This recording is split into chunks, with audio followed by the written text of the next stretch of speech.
আসসালামু আলাইকুম রহমতুল্লাহ। আজকে আরেকটি রেসিপি নিয়ে আসলাম, বাংলাদেশি লাচ্ছা সেমাই।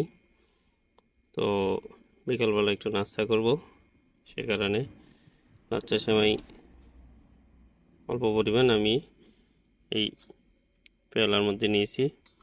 সাথে এখানে দিয়েছি কিশমিশ, আর দিয়েছি খেজুর টুকরো টুকরো করে, হালকা চিনি দিয়েছি, আর দুধ পাউডার দিয়েছি।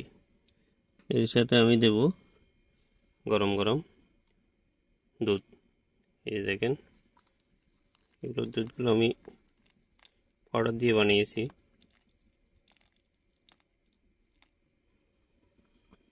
এগুলো এভাবে আমি কিছুক্ষণ রেখে দেব, যাতে সেমাইগুলো দুধগুলো খেয়ে ফেলে। এরপর আবার আমি দুধ দিয়ে পরিবেশন করব। এই যে দেখেন, আমি যে দুধগুলো দিয়েছি এগুলো সবগুলো সেমাইগুলো খেয়ে ফেলছে। এখন আমি আবার নতুন করে গরম গরম দুধ দেব। দুধ দিয়ে এখন এটা পরিবেশন করব। এই দেখেন,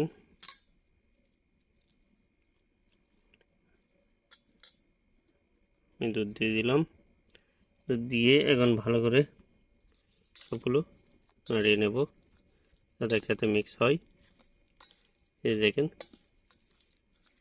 এই দুধগুলো খেয়ে ফেলছে। কি সুন্দর নরম হয়ে গেছে সেমাইগুলো, খেতে খুবই সুস্বাদু হবে। দেখি খেয়ে দেখি। বিসমিল্লাহ, মাশাআল্লাহ, সেরকম হয়েছে। এভাবে চাইলে আপনারাও লাচ্ছা সেমাইকে মজা করে খেতে পারেন। অল্প সময়ে অল্প করেছে। ভালো থাকবেন, দেখা হবে অন্য কোনো রেসিপিতে। আল্লাহ হাফেজ।